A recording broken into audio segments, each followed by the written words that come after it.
ধরুন একদিন সকালে ঘুম থেকে উঠে দেখলেন আপনার সামনে দাঁড়িয়ে আছেন আলবার্ট আইনস্টাইন। চুলগুলো উল্টোপাল্টো, মুখে রহস্যময় হাসি। ভাবছেন এটা মজা? না, এখন সত্যি সত্যি সম্ভব। কারণ চীনে চালু হয়েছে বিশ্বের প্রথম রোবট শপিং মল, যেখানে আপনি কিনতে পারবেন একদম আইনস্টাইনের মতো দেখতে রোবট। চীনের রাজধানী বেইজিং, সেখানে খুলেছে রোবট মল, একটা আস্ত শপিং মল যেখানে বিক্রি হয় মানুষের মতো দেখতে রোবট।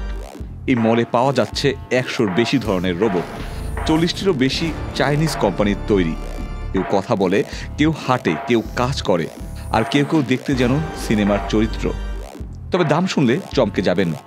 সাধারণ রোবটের দাম মাত্র 2000 ইউয়ান, বাংলাদেশি টাকায় 35,000 টাকা। তবে হাইটেক রোবটের দাম 10 লাখ ইউয়ান পর্যন্ত, মানে বাংলাদেশি টাকায় প্রায় 1.5 কোটি টাকা। এই রোবট মল শুধু ব্যবসা না, এর পেছনে আছে চীনের গভীর পরিকল্পনা।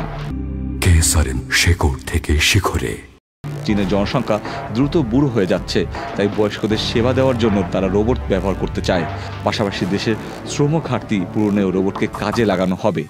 চীন চায় ভবিষ্যতের বিশ্বে যেন আর কেউ না, তারাই হোক এআই এবং রোবোটিক্সের নেতৃত্বে।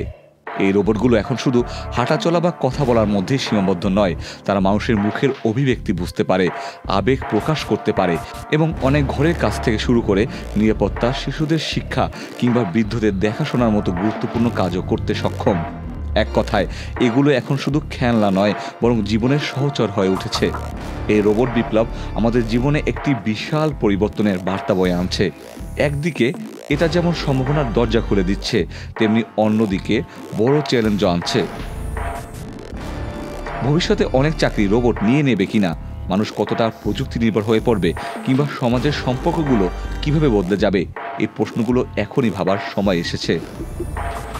চীনের একটি ছোট্ট রোবট মল হয়তো আমাদের গোটা পৃথিবীর চালচিত্রই বদলে দিতে চলেছে।